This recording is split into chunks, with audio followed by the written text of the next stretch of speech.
This is Fresh Tracks Weekly. We're going to talk about DOGE for the outdoors today. Randy breaks down some ideas for government efficiency and questions why many of the options to increase efficiency are not being pursued. But before that, we do have a few news stories from the week. In Montana, turkey season just opened, and if you think turkeys are cool and want to support wild turkey conservation, there's a pretty cool way that you can contribute. For the last 4 years, Mossy has offered a conservation stamp which features turkey artwork in a stamp-like format where 100% of the proceeds are donated to fund wild turkey research projects. Past funding from the stamp has gone towards lymphoproliferative disease at the University of Georgia. This research provides insights that can benefit every state's turkey population. Funding has also gone towards one of the most comprehensive turkey research projects that's ever been done, which involves a multifaceted project in Florida looking over the entire state.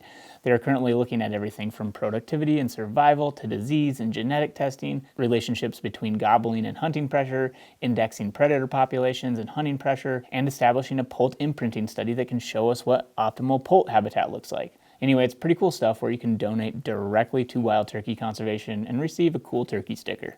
A bill was recently introduced from 2 Congresswomen out of North Dakota and Wyoming that is going after conservation easements by limiting terms to a maximum of 30 years for the Department of Interior.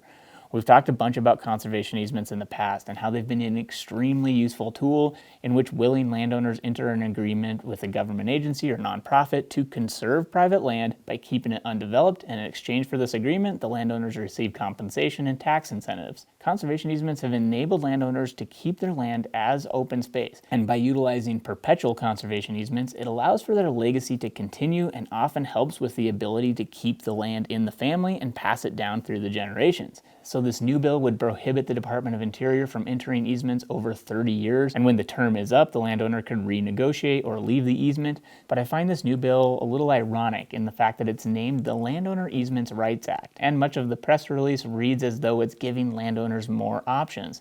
But this bill gives landowners less options. Currently, term conservation easements are already an option that is available. In addition to perpetual conservation easements, both parties involved in the agreement can decide what works best for their situation.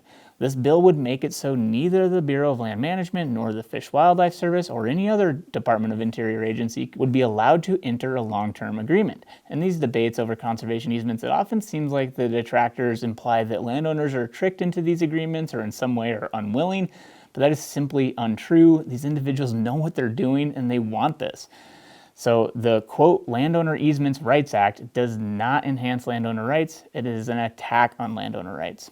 In Louisiana, the sale of a parcel of public land seems to have lined the pockets of a few individuals while leaving the county or parish with substantially less than what they should have got. Apparently in Louisiana, the word parish is what most other states call counties. I did not know this. For a second, I was confused and thought they were talking about a church, but no, it's just their word for county. Anyway, this whole controversy started when a former parish or county president pushed for the sale of a 107-acre parcel of land that had railroad and river access, along with being traversed by natural gas and transmission lines. I don't know much about this particular parcel or any previous public access, but when I hear, quote, river access, it definitely makes me wonder if the public lost out on a cool piece of hunting and fishing ground too. But in 2018 and 2022, the county declared that the lot was surplus land and eventually went on to sell it to an industrial-based firm that had been buying up multiple properties in the surrounding area. The things we do know about the sale is that the county sold the land to that firm for $500,000. But what is not known is the sale price when that firm turned around and sold it the same day, along with those other parcels that they had been acquiring. Some people are claiming that when the firm turned around and sold it, that the 107-acre parcel was sold for 20 times what the county received. Critics are also claiming that both the president of the county or parish and the president of the local port authority enabled the deal to happen and were able to use their power in government to profit from the deal. Another Louisiana term I was unfamiliar with was Port Authority, which apparently is a political subdivision of the state that governs a certain port district. But the president of that Port Authority that helped make this deal happen had ties to that firm that bought the parcel that could likely directly profit from the sale. So not only did the public lose that 107 acres, but it sounds like they probably got a fraction of what it was worth in return. Just another example of why we're not fans of transferring federal lands to the states where things like this seem to be all too common. The public lands rule that was enacted last year is now being, quote, marked for death, according to Outdoor Life and their sources working closely to the Bureau of Land Management. The public lands rule was a policy that elevated conservation priorities to be on equal footing with those of extractive industries on BLM land, basically making the BLM take into account things like wildlife habitat or acknowledge the fact that people use the land for hiking, hunting, fishing, or camping, in addition to those extractive uses like oil and gas or mineral extraction. So the public land rule went through a lengthy public process, receiving over 200,000 comments, with 92% of individuals in support of it. Now the word on the street is that it will be rescinded, likely without a public process or ability to comment. And I think that's one of the most disappointing things about this. If we collectively decided that the rule was bad and the public process showed significant opposition, sure, rescind it. But to not have the ability to even comment on the decision is pretty disappointing, especially because when it was passed, it had overwhelming support. But anyway, this leads into our deeper dive where we're talking about ideas for government efficiency for the outdoors. We're talking government efficiency because it's all the rage these days to talk about government efficiency, and there's been a lot of changes within our public land management agencies. It's a lot of other things, but that's kind of what we're focused on often is what's happening with public land agencies.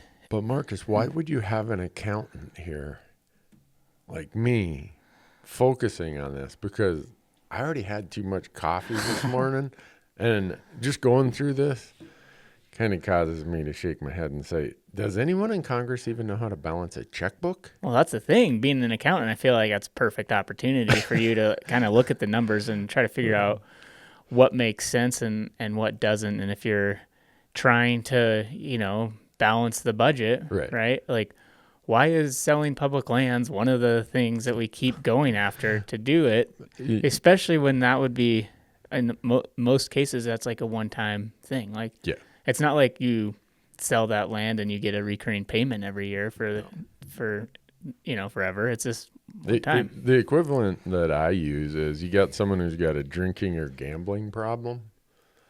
And so they're fiscally irresponsible. So they're going to go sell their house to keep their irresponsibilities going. Pretty soon they run out of money from that and they don't have an asset left to live in.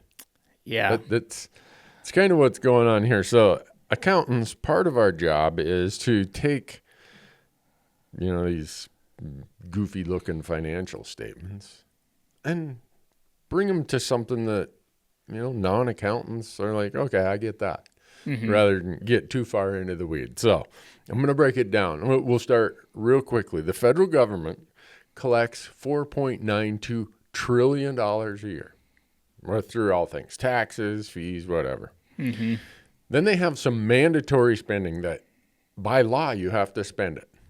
That's interest costs, and then it's all of our entitlement things like Social Security, Medicare, Medicaid, retirement, veterans benefits, stuff like that. So you add the interest and those other discretionary items, and it comes to, an awful lot of money.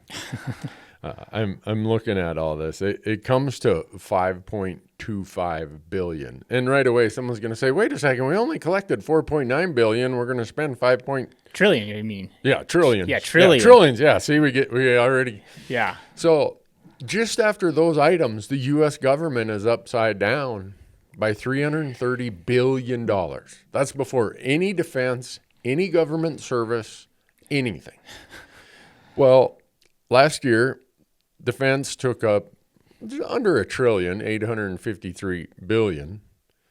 So you add that to the $330 billion that we're already in the hole. And before we even get to any government program, the post office, education, roads, highways, immigration, border patrol, air traffic controllers, any of your basic federal government services, if you cleaned all those out, said we're shutting down the federal government, any discretionary spending is zero, Congress has us in a situation where we're still $1.18 trillion in the hole before we even start spending money on any of those things. Yeah, that's like the wild thing about this is it's just so far, like the line items that are currently being deleted essentially are having such a minuscule impact and just making it harder for Right. government to actually do its job. But anyway. So last year, discretionary spending was $962 billion. So you add that to the $1.18 trillion that we were already in the hole after defense spending, and the U.S. government added $2 trillion to the budget, or the debt last year.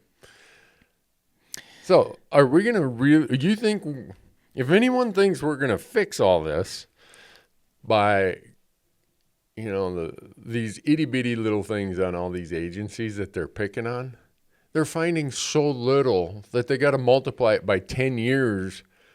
Oh, well, it's going to save us this over the next 10 years. Because if they just looked at the little things they're picking on, they're so small that they got to multiply it by 10 to make it even get anybody's attention in the bigger picture of all this. And so somehow we're going to fix this by selling public lands.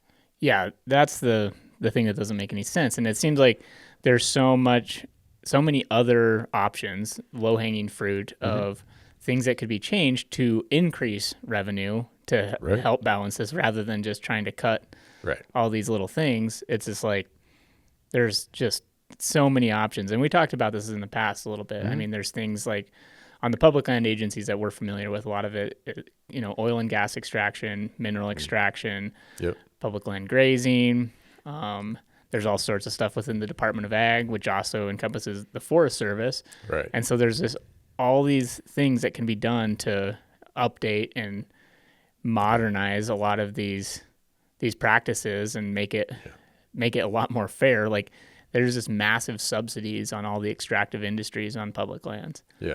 And so why are we, charging 1/20th of the rate for public land grazing, or 1/8 of the oil, or the going rate for oil and gas? Yeah. And it's like, So since DOGE likes to, they have some running website, I guess, where they brag about, well, they got to adjust it every day because they make some big announcement and then someone's like, hey, that was spent 10 years ago. Whoops.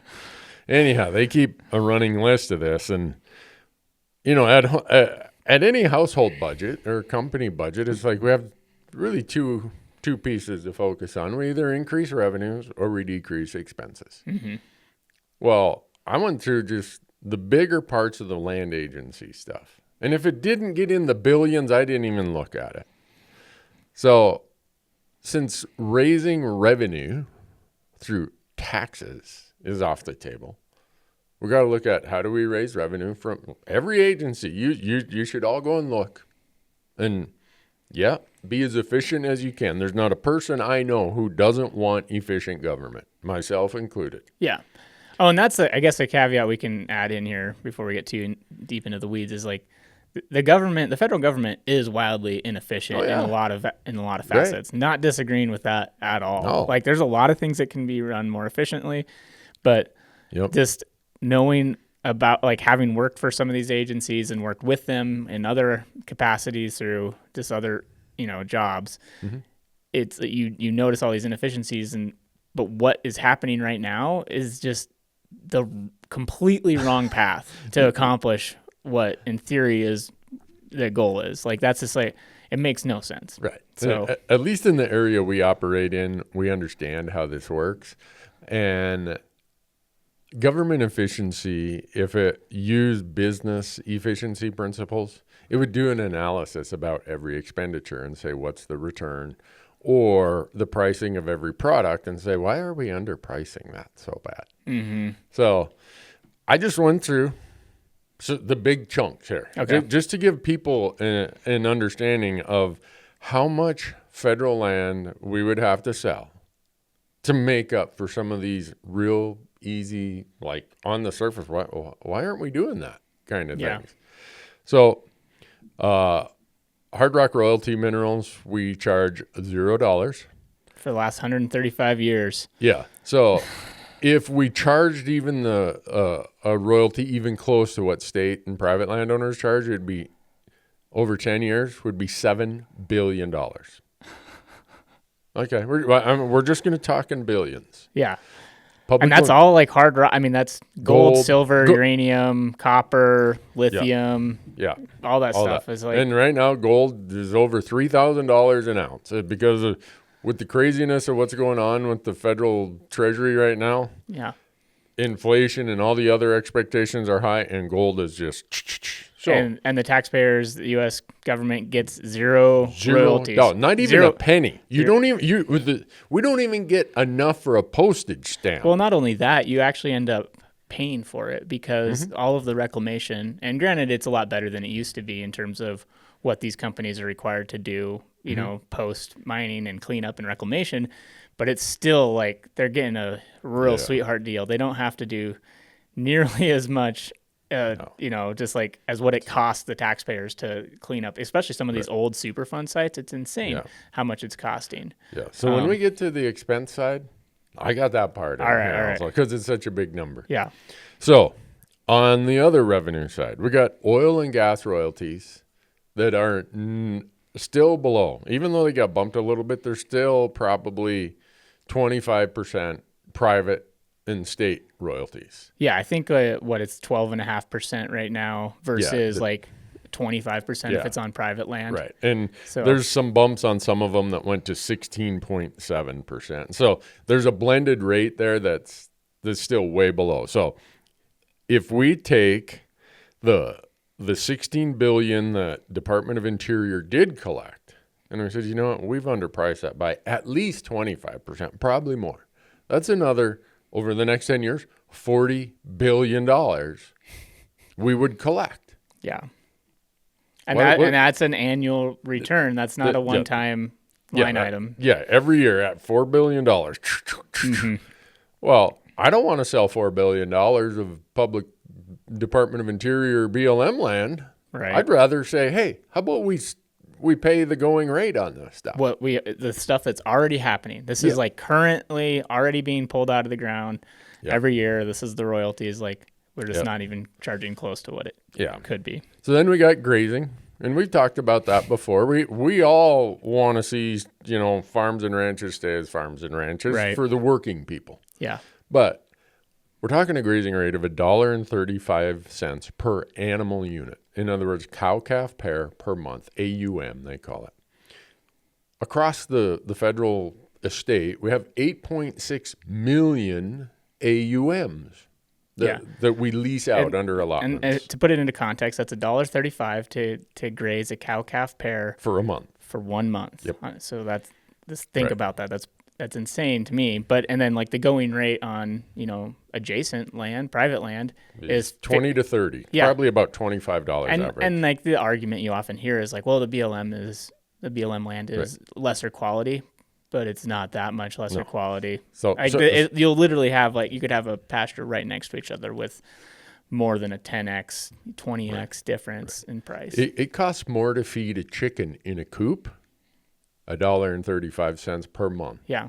Than what we get recovered through a cow and a calf out there. And you can make an argument that sure, like it can be cheaper on federal government land, but to be that much cheaper is insane. Right. And so in my calculation, I said, let's not go to market rate. We all want these working lands to not be condos, subdivisions, all this other stuff. So let's just bump it to $12, not, you know, maybe half.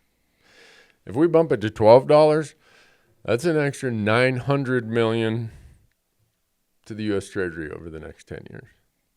Close to $1 billion. Yeah. But we're going to sell some public land instead. So these are only the ones related to a few things in the public land revenue space. I looked at what are some of our main sources of revenue on public lands and what could we do. As a business person, I'd go to one of my CPA clients and say, you need to increase revenues. So these are just simple ones right here. We're talking billions of dollars. And if DOGE wants to use the 10-year measurement period, okay, I gave you what those would be over 10 years. Then we get on the expense side, right? It's like, do I want to pay for expenses in my business that are my competitors' expense or some expense not even related to what my purpose is? or that benefits somebody unrelated to my business? No. So look at wildland firefighting, which is, if you look at the chart, it's in the department, the agency of the U.S. Forest Service, some in Department of Interior through the BLM, which is Forest Service is part of the U.S. Department of Agriculture. Right. We spend $3 billion a year on wildland firefighting, mostly to salvage and save private properties and private structures. Yeah. $3 billion. Multiply that by 10 years, and it's growing at a very rapid rate. So just using today's numbers, Yeah. is probably low, because every year it's really growing fast. So that's $3 billion a year of costs that private people or their insurance companies should be picking up. Yeah.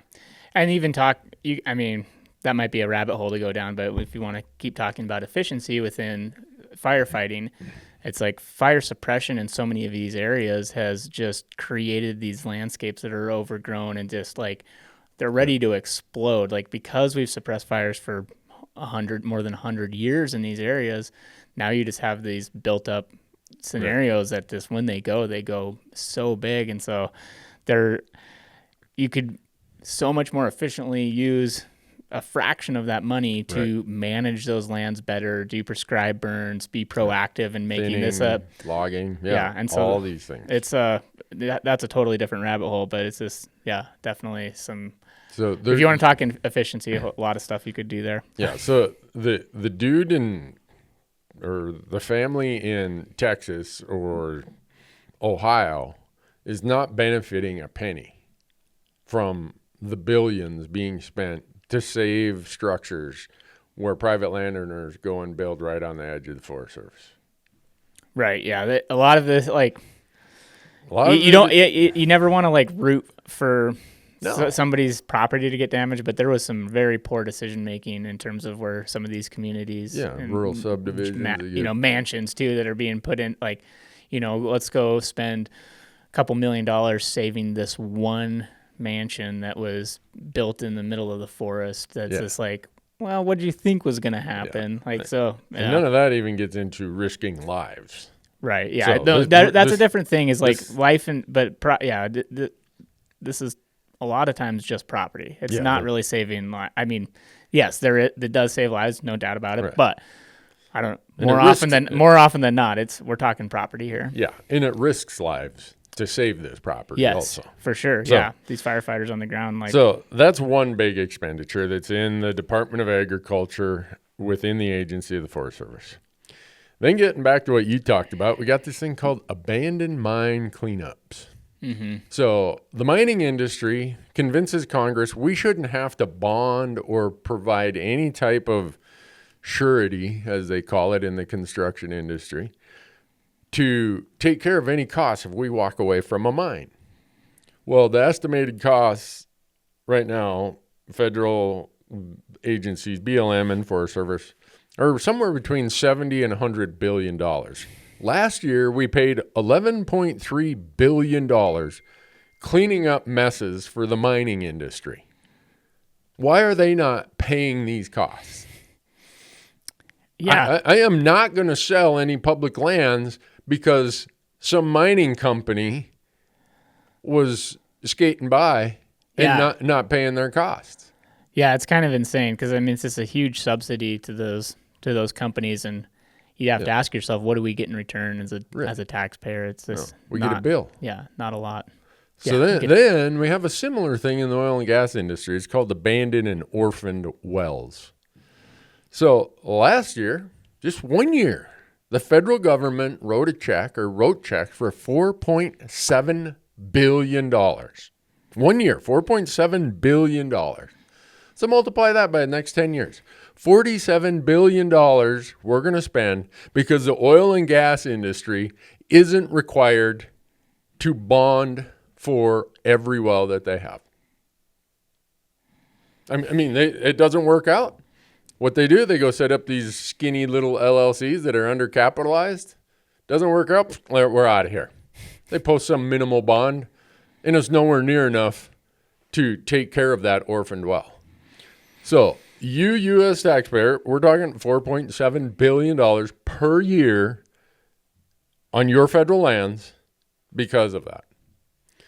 So then we get into the really, really big one, and some people are going to say, well, this isn't that connected to public lands. Well, because we have this agency called the Forest Service, it gets lumped into the Department of Agriculture budget. Yeah. You can't look at public lands without looking at the Department of Agriculture budget. Mm-hmm. Well, last year, we spent $31 billion in farm subsidies, of which 78% of those went to the top 10 subsidy recipients. So instantly, people should be thinking about who are these big corporate farms, these conglomerates, these other groups that own farmland and are enrolled in this. Because that means if 78% of that $31 billion of subsidy went to these kind of people, Yeah. that's $24 billion that we're funneling over here to big corporate outfits. Right. And I mean, there's definitely room for farm subsidies in certain aspects, but what you were just sending me, you sent me a link that shows some of the payments, which are just, insane. Isn't it's kind of crazy. Like, Yeah. there's a couple from Arkansas that are $500 million. yeah, over $500 million in Yeah. farm subsidies for rice farming. Yeah, and then you notice how some of those groups, they assign their payment directly to a place they took out a loan. So you'll see a bunch of banks show up there. Yeah. That's how you hide and don't get your corporate name. You don't have to have your name attached to it. Right. You say my subsidy payments go directly to my bank loans. Right. And then the bank shows up as the recipient of the subsidy. So, Yeah, and yet we want to sell public land instead of maybe making this a little more yeah. fair. Right. So if you're going to go after the Department of Ag budget and say the Forest Service, you guys are the problem, and we got 78% of that 31 billion or 24 billion per year going to people who probably don't need it. That's $250 billion over the next 10 years. But is DOGE talking about this?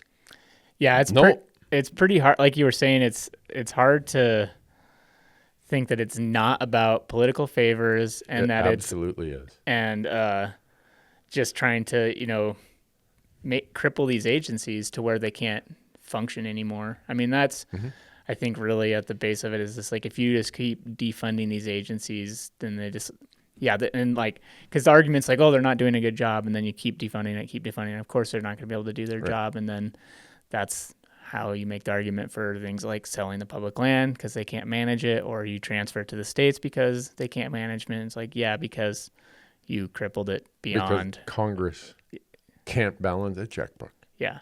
And they want to blame it all on, oh, we got too much public land. That's our problem. We got all this public land. If it wasn't for that, anyone who's an accountant looks at this stuff and you just shake your head. It's like, we are over here worried about, we're worried about some ants out there in the field while a nuclear bomb's going off over here in the big city. We're annihilating the place, but we're going to worry about a couple ants out in the field. That's as disconnected as they are with this.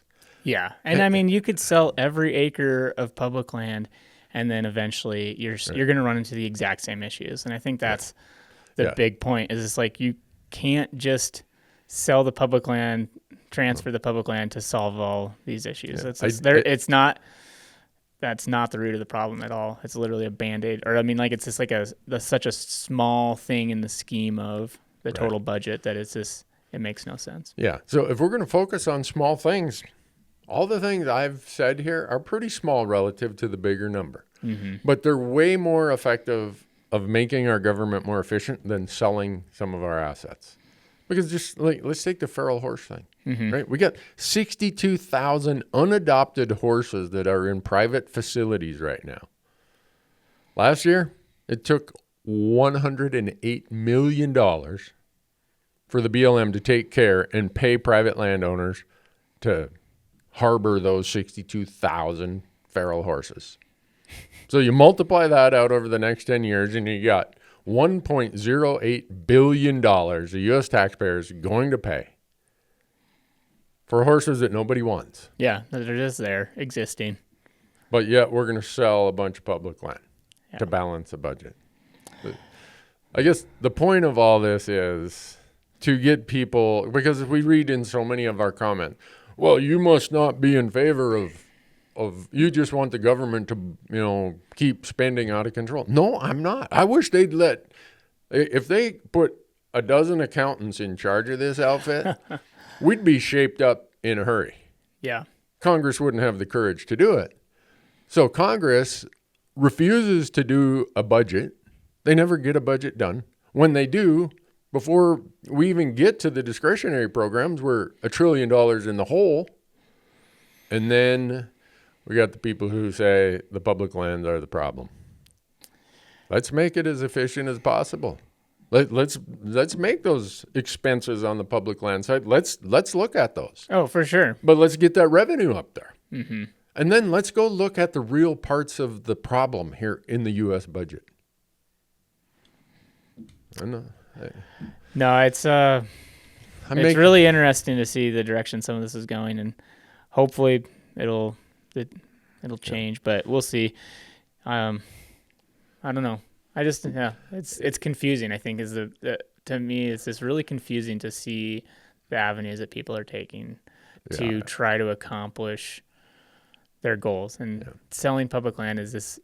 I don't know, it's very disappointing. Yeah, we love using public lands. We like recreating on them, hunting on them, and it's just like, why is this? It does make it more appealing to want to tell those stories about public lands, because I think that's part of it is people don't realize how cool they are and how amazing and uniquely American public lands are, and so it's just like we can't just start selling these. Like, this is a very cool experiment that the United States has done, and it'd be really sad to watch it disappear. Yeah. With assets like the U.S. public lands, if you put 3 or 4 business people in charge of that, they would be at least break even or making a profit within 5 years. And you wouldn't have to sell a single one of them. Mm-hmm. But that's not what Congress wants to do. Congress needs a scapegoat. Yeah. So whoever your senator is, whoever your representative is, don't let them blow smoke that somehow it's the problem of the biologist at the U.S. Fish and Wildlife Service or the guy down at the Forest Service office. Yeah. The problem is them at Congress. They got us almost $1.2 trillion in the hole after defense spending before we even spend a dime on anything else. And they say we will never raise revenues. They all take this pledge. We're never going to raise revenues. Okay, I guess for old people like me, we get to pass all this debt onto young people like you, Marcus. Yeah. I don't know. It's like I said, it's just confusing to me. Yeah, it's confusing from a logical standpoint. Yeah. But if you go back to D.C. and you see all the lobbyists and everybody is paying, and after the U.S. Supreme Court case, Citizens United, there's really no cap on expenditures for lobbying, for elections, for whatever. It's the U.S. government budget is a reflection of how dysfunctional our election system is, that lets so much money influence who gets paid. Mm-hmm. Paid, I said. Right. Yeah, for sure. In roundabout ways, absolutely. Right. You help someone get elected, and they make sure you get paid. Yeah. I wish it was different, but that is how it is, and it has nothing to do with public lands. Zero to do with public lands and conservation. But that doesn't make good headlines, so I guess we got to make it the headline here. I guess so. Well, thanks, Randy. That was insightful, I guess.